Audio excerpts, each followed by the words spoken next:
Hello dear students, Renu starting this video. In this video, we will do class 9, basically chapter number 8, force and laws of motion. So beta ji, we have already discussed about what is force, what is inertia, types of inertia, laws of motion. We already discussed किया हुआ है, but still वो काफी पहले किया था. So just let's recall those things in very short view. Okay. So beta force की बात करते हैं. First of all, we will talk about force. बेटा पुश और pull acting on an object is known to be force. आपने किसी चीज को पुश किया, धक्का लगाया, और किसी चीज को अपनी तरफ पुल किया, खींचा. ठीक है. So we will say push और pull acting on an object, acting on an object is known as force. Okay. So beta, we can see various effects of force. That force can make a body from rest to motion. Force can stop a moving body. Okay, force can change the shape and size of the body. So these are few examples where we can see that force. We can observe the effect of the force. Okay. First, let's talk about inertia. हम chapter को very precise में करेंगे बेटा. Inertia. Beta, inertia is basically defined as the inertia is measure of mass. The very first thing you have to remember that inertia is a measure of mass. Okay, inertia of a body is a measure of mass. That simply means that if in a class of 20 students or 40 students you are having a friend which is fatty. Okay, so if a person is having more mass, that means it is having more inertia. And if the person is having less mass, it is having less inertia. So inertia is measure of mass. Basically, we will say that inertia is the ability of a object to resist any change in its shape or size unless or until any external unbalanced force is applied on it. Object resist करेगा बच्चे, object resist करेगा, रोकेगा. क्यों रोकेगा? क्योंकि उसकी natural ability है कि वो जिस स्टेट में है उसी स्टेट में कंटिन्यू रहेगा. तो inertia is defined as the ability of an object to continue its state of rest or motion unless or until any external unbalanced force is applied on it. जब तक कि body पे unbalanced force apply नहीं होगी तब तक body जिस state में है उसी स्टेट में कंटिन्यू बनी रहेगी. That is known to be inertia. Okay. तो दो तरीके से डिफाइन कर सकते हो. First, inertia is defined as the ability of a body to resist any change in its state of rest or motion unless or until any external unbalanced force is applied on it. Or we can say inertia is the ability to continue its state of rest or motion, okay, unless or until any external unbalanced force is applied on it. The word unless or until. Ability है किस चीज़ की? To continue that state of rest और motion जो पहले से थी उसी स्टेट पर कंटिन्यू रह रही है, उसकी एबिलिटी है. या फिर ability to resist any change in state of rest और मोशन. दोनों तरीके में से किसी भी एक वे से आप डिफाइन कर सकते हैं. फाइन. तो बेटा अब इनर्शिया के टाइप्स की बात करते हैं. Types of inertia. Types of inertia. Number 1, inertia of rest. Inertia of rest. Inertia of motion. And number 3, inertia of direction. Okay. So बेटा inertia of rest की बात करते हैं. Inertia of rest, it is defined as the ability of an object to resist any change in its state of rest unless or until any external unbalanced force is applied on it. So beta we can say inertia ability of an object to resist any change. किसको resist करना है? उसको change नहीं होने देना है. जिस state में वो है उसी स्टेट में ऑब्जेक्ट रहेगा और बॉडी रहेगी. तो inertia of rest defined as the ability of an object to resist any change in state of rest. Rest की स्टेट में है उसी स्टेट में रहेगा, रेजिस्ट करेगा किसी और चीज को. कब तक रेजिस्ट कर सकते हैं? अनलेस और अनटिल, जब तक कि कोई एक्सटर्नल अनबैलेंस फोर्स अप्लाई नहीं हो तब तक. ठीक है. अगर हम बात करते हैं बेटे इनर्शिया ऑफ मोशन की, सेम डेफिनेशन पर थोड़ा सा चेंज करेंगे हम. Inertia of motion is defined as the ability of the object to resist any change in its state of uniform motion. यहाँ पे रेस्ट था, तो यहाँ पे क्या आ जाएगा inertia of motion में that resist any change in its state of uniform motion. Okay, unless or until any external unbalanced force is applied on it. Fine. Third thing, inertia of direction की बात करते हैं बेटा.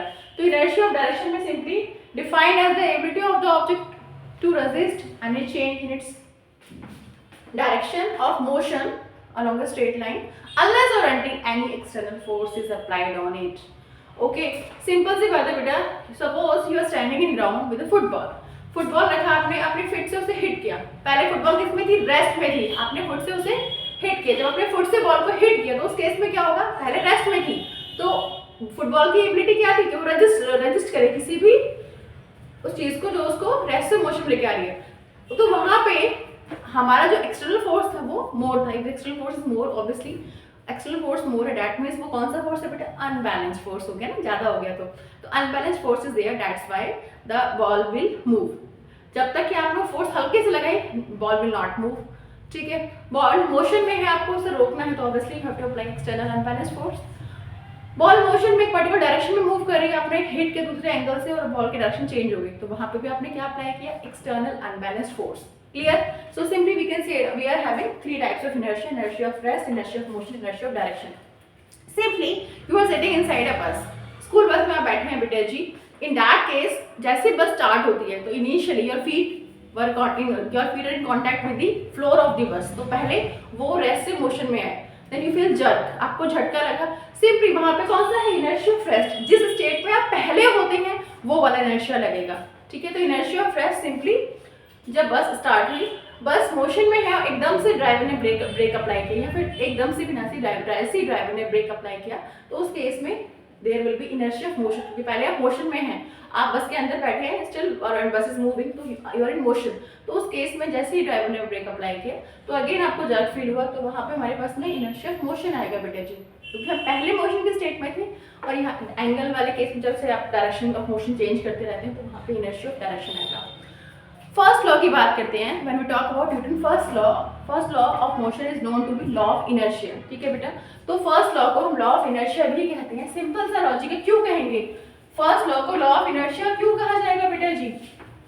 ठीक है, types of inertia के बहुत सारे एग्जांपल होते हैं. आपसे एग्जांपल देके पूछ लेंगे that which phenomena is involve there, तो आपको पता होना चाहिए. ठीक है, which Newton law is applicable there, आपको पता होना चाहिए. दैट मींस आपको स्टेटमेंट भी करना है और उसके साथ बहुत सारी एप्लीकेशंस और एग्जांपल्स भी करने हैं, और न्यूमेरिकल्स तो करने ही करने हैं. आज मैं थ्योरी पार्ट लूंगी और नेक्स्ट टाइम मैं इसका न्यूमेरिकल क्वेश्चन आपको कराऊंगी. फाइन, तो बेटा जी simply Newton's first law of motion. Newton's first law of motion. Okay, or it is also known to be beta law of inertia.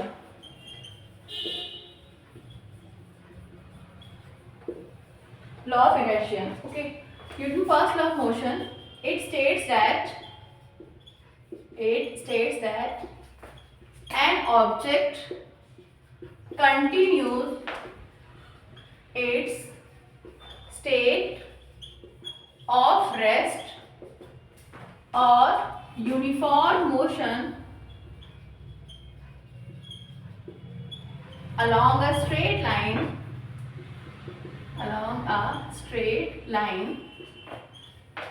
unless or until any external unbalanced force is applied on it. तो बेटा जी as is appear, देखो जरा, as it appear, you simply visualize that object continue its state of rest or motion along a straight line unless or until any external unbalanced force is applied on it. यानी कि object resist कर रहा है, क्योंकि continue कर रहा है ना, यानी कि ऑब्जेक्ट यहाँ पर रेजिस्ट करेगा किसी भी चेंज को, तो ऑब्जेक्ट कंटिन्यू रहेगा किस स्टेट में जिसमें पहले था. तो object continue its state of rest और uniform motion along a straight line unless और अनटिल, जब तक कि कोई बाहर से अनबैलेंस फोर्स अप्लाई नहीं होती है. That is Newton first law and it is also known to be law of inertia. क्योंकि इनर्शिया क्या है? इनर्शिया की डेफिनेशन जब हम करते हैं तो inertia is the ability of an object, ability of a body due to which the object continues state of rest or motion unless or until any external unbalanced force is applied on it. I wish आपको समझ में आ गया होगा, ठीक है। तो इस तरीके से एग्जाम्पल की जब बात करते हैं बेटा जी, ओके, एग्जाम्पल की जब बात करते हैं, simply suppose we shake the branch of a tree vigorously, हमने बच्चे ट्री की ब्रांच को बहुत बुरी तरीके से हिला दिया, ठीक है। We shake the branch of tree vigorously, in that case inertia of rest होगा, ठीक है। लेकिन वहां पे आप simple Newton first law of motion में लिखेंगे, लॉ ऑफ इनर्शिया में लिखेंगे। Why? Because initially the branch was in the state of rest, okay, initially the branch was in the state of rest. So if we shake the branch of the tree vigorously, what will happen there? The leaves and the fruits get detached from it because they were in the rest. हमने branch को shake किया तो उस पे leaves and जो fruits हैं वो किस में रहे बेटा जी? वो आपके rest में रहे। तो they try to resist ना, तो that's why they fall down. Okay? Simply जो मैंने बस का केस बताया था वो भी लिख सकते हैं। Suppose you are having a carpet और मैट, मैट है बेटा, आपने उसको मैट को लिया, ठीक है, मैट को लिया और आपने उसको क्या किया? किसी भी स्टिक से हिट करना शुरू किया। यू विल विजुअलाइज कि जैसे आपने हिट किया तो मैट को जब हिट कर रहे हैं तो उस केस में जो आपके पास में डस्ट पार्टिकल हैं वो बाहर निकल के आना शुरू हो जाएंगे। और सिंपली अगर आप, सिंपल सी बात है, बैड लोवेशन, बैड में जो आपके पास में गद्दे वगैरह हैं उस पर भी अगर आप हिट करोगे तो उसमें से डस्ट पार्टिकल बाहर निकल के आएंगे, चाहे कितने भी क्लीनिंग क्यों ना कर रखी हो उन्होंने, फिर भी ऐसा होता है क्योंकि आप तो मिट्टी के पहले के चढ़ जाते हैं। अभी क्या है, सिंपली तो मैंने बोला मैट लिया, मैट को हमने हिट किया तो mat comes in motion but the dust particle tends to be in the state of rest, पहले रेस्ट में थे तो they try to be in the state of rest, तो वो दे विल कम आउट, तो वो आपको नीचे गिरते हुए अपीयर होंगे, ठीक है। So these are few examples of Newton first law of motion. Newton second law of motion, real law of motion होता है और सबसे इंपॉर्टेंट है, मस्ट क्यों कर रहे हैं आपको वो देखो फटाफट जल्दी से, बहुत ही प्रिसाइज वे में करा रही हूँ बेटा, बहुत ही स्पीड अप से, ठीक है। तो आप 2-3 बार अच्छे से सुन के फिर इसको लिख के प्रैक्टिस करेंगे प्लीज, एटलीस्ट लिख के प्रैक्टिस मस्ट है, okay. Newton second law of motion बेटा, एज पर Newton second law of motion, okay, it states that the rate of change of momentum of a moving object is directly proportional to the unbalanced external energy, proportional to the external unbalanced force applied on it in the direction of applied force। अब मैंने last में in the direction of applied force क्यों add किया, देखो जरा, the rate of change of momentum of a moving object. बेटा momentum पता होना चाहिए। Suppose I having an object, मेरे पास एक ऑब्जेक्ट, सपोज मैंने कैप लिया तो मेरे पास ऑब्जेक्ट है, अभी रेस्ट में था, इसका मोमेंटम हो गया 0। क्यों बेटा? मोमेंटम होता है हमारे पास में, momentum is defined as a physical quantity, basically it is defined as the product of mass and velocity of the object. Okay, so how will you define momentum? Momentum of an object is defined as the product of mass of the object and its velocity. Mass of the object and velocity को जो आपने multiply किया then you will get momentum. Unit क्या होती है? ऐसा unit. It is kg meter per second. Okay, it is kg meter per second. Mass के लिए kg और velocity के लिए meter per second. तो unit is kg metre per second. Fine. Now अब यहाँ पे बोला गया आपसे rate of change of momentum of a moving object is directly proportional to the external unbalanced force applied on it, और direction भी क्या होगी उसकी, जिस डायरेक्शन में फोर्स अप्लाई किया है। मोमेंटम का जो dp/dt है प्रोपोर्शनल टू f है और डायरेक्शन भी f के अलोंग ही है। ये जो बाद में जो लिखा है ना, इसका मतलब कि dp/dt rate of change of momentum is in the direction of the force. Okay, now बेटा तो मोमेंटम बता दिया मैंने, और मोमेंटम का सिंबल p होता है, p is equal to mv, m for mass, v for velocity, p for momentum. And one more thing I will want to tell you, बेटा मोमेंटम जो है it is a vector quantity, mass scalar है लेकिन velocity vector है, तो momentum जो है हमारे पास में momentum is a vector quantity. पूछते हैं कहाँ पेपर एग्जाम में, momentum is a vector quantity. Clear, I wish आपको समझ में आया होगा। नाउ आगे चलते हैं। बेटा सेकंड में मैंने आपको बताया कि भाई rate of change of momentum of the object is directly proportional to the external unbalance force applied on it. ये तो मस्ट है ही है, ठीक है। और डायरेक्शन ऑफ फोर्स के साथ में मोमेंटम का जो रेट ऑफ मोमेंटम है वो डायरेक्शन ऑफ फोर्स के अलोंग होगा। फाइन। अब बेटा जी प्रूफ जब हम करेंगे तो क्या करना है प्रूफ में, कोई रॉकेट साइंस नहीं करनी।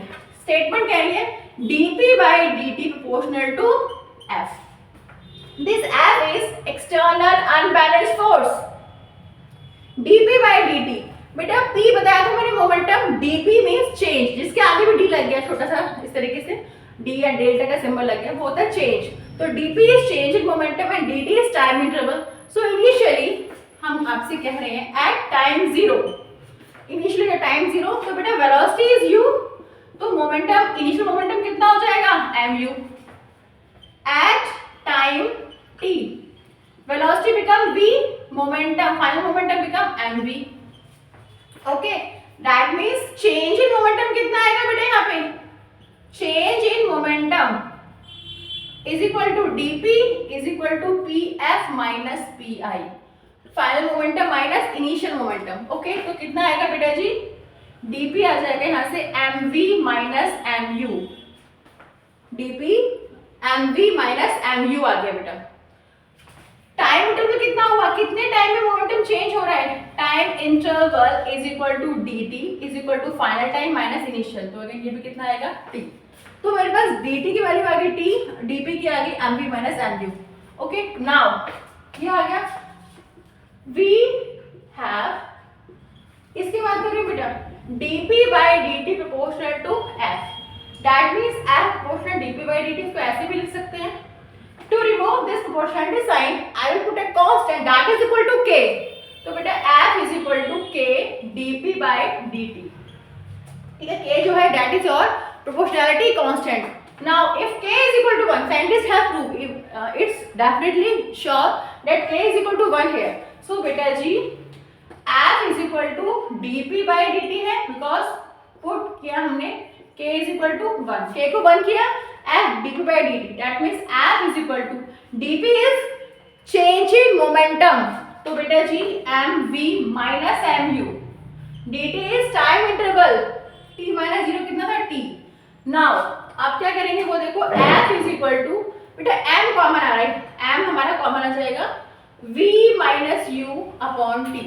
we are already aware that v minus u upon t change in velocity upon time, that means ये क्या हुआ आपको उसमें, rate of change of velocity, rate of change of velocity is your acceleration, तो f is equal to ma, y put किया हमने, a is equal to v minus u by t, है ना, तो f is equal to ma आ गया, hence proved. मैंने आपको स्टार्टिंग में बताया था that force is the push और pull acting on an object, clear. अब बेटा हमने का फोर्स का एक्सप्रेशन भी आपको दे दिया that f is equal to mass into acceleration, f is equal to ma। Okay, now बेटा f is equal to ma, ऐसा यूनिट ऑफ फोर्स क्या होगी बेटा जी, ऐसा यूनिट ऑफ फोर्स क्या है, न्यूटन। ओके, ऐसे unit of force is Newton, और बेटा न्यूटन, और हम क्या कह सकते हैं इसको, मास के kg है और a की metre per second square, so we will have kg into metre per second square. Clear, I wish आपको समझ में आ रहा होगा बेटू। अभी क्या करना है वो देखिए बेटा जी, न्यूटन बता दिया मैंने और ये कह दिया कि न्यूटन और KG metre per second square, तो इससे ये चीज तो आपको क्लियर हो गई that the SI unit of force is Newton. Fine, exam में पूछा गया define force and it's SI unit, तो आपने फोर्स को भी डिफाइन करना है और उसकी एसआई यूनिट को भी डिफाइन करना है। एसआई यूनिट देने पे आपको मार्क्स नहीं मिलेंगे, you have to define SI unit. Okay, so बेटा जी here SI unit of force is newton and we know that, अब हम डिफाइन कर रहे हैं किसको, 1 न्यूटन को, डिफाइन 1 न्यूटन, तो बेटा we know that F is equal to ma, 1 newton is equal to 1 kg into 1 metre per second square.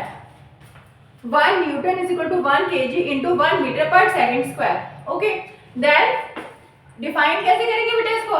Simply the force is said to be 1 newton if, और force is said to be 1 newton if it acts on a body of unit mass, माने कि body of mass 1 kg produces an acceleration of 1 metre per second square. अगर हमारे पास में if we are having a body of 1 kg mass and it produces an acceleration of 1 meter per second square, then the force is said to be 1 newton। तो 1 Newton force का वो amount है जो हम 1 kg मास पे लगा के उस 1 kg मास के अंदर 1 मीटर पर सेकंड स्क्वायर की एक्सेलरेशन को प्रोड्यूस कर सकते हैं, करते हैं, नॉट सकते हैं, इट्स करते हैं। Fine, so here 1 newton is defined as the force acting on an object of mass 1 kg produces an acceleration of 1 meter per second square। ठीक है, और इसकी जगह पे आप यूनिट वर्ड भी यूज कर सकते हो कि मास ऑफ यूनिट या यूनिट मास, ठीक है, force acting on an object of unit mass produces an acceleration of unit amount. ठीक है, तो ऐसे भी लिख सकते हो। फाइन बेटा, आई विश आपको समझ में आ गया होगा सेकेंड लॉ, उसका प्रूफ। थर्ड लॉ करते हैं फटाफट जल्दी से। न्यूटन थर्ड लॉ बेटा बहुत सिंपल है। To every action there always exist an equal and opposite reaction. Action force के अपोजिट आपको रिएक्शन फोर्स मिलेगा। सपोज करो मैंने अपने हैंड से इसको हिट किया, जितने फोर्स से मैं इसको हिट कर रही हूँ उतनी ही फोर्स मेरे हैंड पे भी लग रही है, बिकॉज मैंने क्या अप्लाई किया इस पे एक्शन फोर्स, और बॉटम पे क्या अप्लाई किया reaction force. To every action force there always exist an equal opposite reaction force. Again I am telling you, to every action force there always exist an equal and opposite reaction force. F A B, two balls लिया हमने A and B during collision, बेटा force on B due to A, suppose it is action force. जब ये collide कर रहे हैं तो F B A, force on B due to A, जो बी पे फोर्स लग रहा है ए की वजह से, तो बेटा उल्टा भी तो होगा, F A B reaction force on A due to B. ठीक है, एक ने जब, क्यों ऐसा क्यों होता है? बिकॉज मोमेंटम ट्रांसफर होता है बच्चे। ठीक है, यहाँ पे क्या होता है? मोमेंटम ट्रांसफर होगा जब वो कोलाइड करेंगे। तो to every action force there always exist equal and opposite reaction force. Amount same रहती है लेकिन डायरेक्शन क्या होती है दोनों की? अपोजिट होती है। ठीक है, एक टर्म और बताती हूँ, इम्पल्स। सेकेंड लॉ में बेटा, जब थर्ड लॉ बता दी मैंने, एक्चुअली सेकेंड लॉ बता दिया बट थोड़ा सा रह गया। इम्पल्स की बात करते हैं। When we talk about impulse बेटा, तो impulse जो होता है that is equal to change in momentum, और simply defined as the impulsive force सुना होगा आपने, यानी force acting on a very short interval of time। ठीक है, तो हमारे पास में बच्चे impulse की जब हम बात करते हैं तो impulse होता क्या? impulse basically change in momentum और the product of change in momentum और the product of force and time interval। बेटा आपने ऑब्जर्व किया होगा जो कराटे एक्सपर्ट होते हैं ना, कराटे एक्सपर्ट होते हैं वो मतलब कि अपने हैंड को फ्रीली, हैंड से ना हैंड को पूरा लाइन करते हैं, फोर शॉट एकदम से तोड़ते हैं। क्यों तोड़ रहे हैं वो इस तरीके से? क्यों ब्रेक कर पा रहे हैं वो? Why they are able to break that particular time? क्यों? Just because time is less, force is more. Because change in momentum यानी कि इम्पल्स जो वैल्यू है दैट शुड रिमेन कांस्टेंट, वो कांस्टेंट है। तो impulse is equal to change in momentum और it is equal to force into time. P final minus P initial is equal to force into time. तो ये जो है constant रहना है। सिमिलर वे में आपने कल मैथ देखा होगा, इंडिया और अफगानिस्तान का मैच करने कल देखा होगा, तो जो आपके साथ फील्डर हैं they just lower down their hand while taking a catch. जब वो कैच लेते हैं तो हाथ को पीछे की तरफ करते हैं। क्यों करते हैं? बेटा बैट्समैन ने हिट किया बॉल को, हिट किया बॉल ऊपर गई, जब हिट करने के बाद बॉल ऊपर गई कि they batsman just provide the momentum to the ball, क्योंकि पर्टिकुलर वेलोसिटी से हिट किया ना, वो बॉल का अपना मास था, तो मास एंड वेलोसिटी माने कि मोमेंटम है। तो बैट्समैन ने क्या किया? मोमेंटम दे दिया, किसको दे दिया? बॉल को। अब मोमेंटम दिया बॉल को, बॉल ऊपर जा रही है, नीचे की तरफ आ रही है, मोमेंटम तो फाइनली होना क्या है? जीरो। यानी कि फाइनल मोमेंटम कितना होना है हमारा, 0 होना है। इनिशियल मोमेंटम ऑलरेडी किसने दे दिया, बैट्समैन ने उसको दे दिया। अब जो फील्डर है वो अपना हैंड लोअर कर रहा है, क्यों, क्योंकि ऑब्वियसली मोमेंटम उसके पास, बॉल के पास अच्छा खासा मोमेंटम है, huge amount of momentum is there. Time is more, if time is more then force will be less, उसको कम हर्ट होगा, कम चोट लगेगी। आ रही है समझ में? तो difference remain constant, pf minus pi remains constant and that is equal to force into time। तो while increasing time force will be less, क्योंकि बैट फील्डर वाले केस में हो रहा है, ठीक है। फील्डर ने लोअर किया हैंड को ताकि टाइम बढ़ जाएगा और फोर्स का इम्पैक्ट जो है वो कम हो जाएगा, फोर्स लेस हो जाएगी, ठीक है। अब जबकि कराटे प्लेयर जो है वो टाइम को लेस कर रहा है ताकि फोर्स का इम्पैक्ट, फोर्स इंक्रीज हो जाए, ठीक है। आई आपको समझ में आ गया होगा। इंपल्स की बात करें बेटा तो उसकी यूनिट जो होती है इंपल्स की वो न्यूटन सेकंड भी होती है, क्यों, क्योंकि फोर्स की न्यूटन है और टाइम की सेकंड है, तो इंपल्स की यूनिट न्यूटन सेकंड भी होती है। और इंपल्स की यूनिट हमारे पास में चेंज मोमेंटम की हेल्प से निकाल सकते हैं, केजी मीटर पर सेकंड भी होती है। तो दीज आर 2 यूनिट्स, ऐसे यूनिट्स फॉर इंपल्स, ठीक है। आई विश आपको समझ में आ गया होगा, मैंने बहुत प्रिसाइज वे में चैप्टर को एक्सप्लेन किया है। न्यूमेरिकल से नेक्स्ट क्लास में करेंगे। Bye bye.